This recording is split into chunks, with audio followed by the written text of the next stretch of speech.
एक बार महात्मा बुद्ध एक गांव में गए। वहां एक स्त्री उनके पास आई और बोली, आप तो कोई राजकुमार लगते हैं।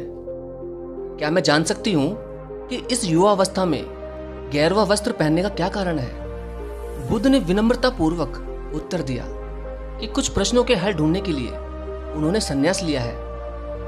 महात्मा बुद्ध ने उस स्त्री से आगे कहा कि हमारा यह शरीर युवा और आकर्षक है, पर जल्द ही यह वृद्ध हो जाएगा, फिर बीमार और अंत में मृत्यु के मुंह में चला जाएगा।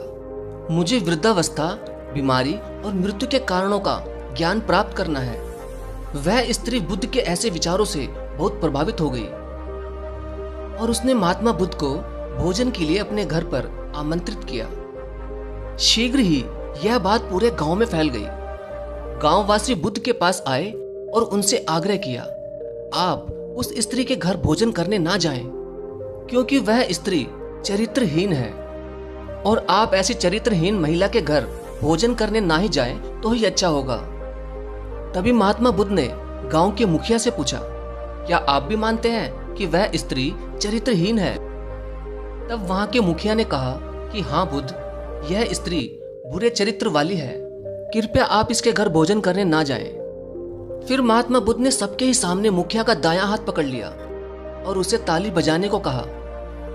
मुखिया ने कहा, मैं एक हाथ से ताली नहीं बजा सकता क्योंकि मेरा दूसरा हाथ आपने पकड़ रखा है। तभी महात्मा बुद्ध ने कहा, जिस प्रकार एक हाथ से ताली नहीं बज सकती, ठीक उसी प्रकार एक स्त्री स्वयं चरित्रहीन कैसे हो सकती है, जब तक कि इस गांव के पुरुष भी चरित्रहीन ना हो।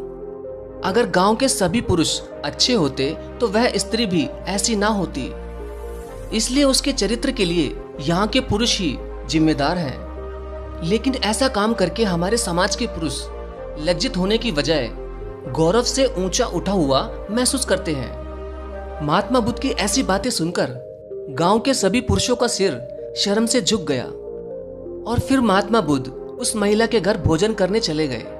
दोस्तों, महात्मा बुद्ध ने बिल्कुल सही कहा कि एक महिला को चरित्रहीन बनाने में एक पुरुष का ही हाथ होता है, जबकि उससे कहीं ज्यादा वह खुद ही चरित्रहीन है। धन्यवाद।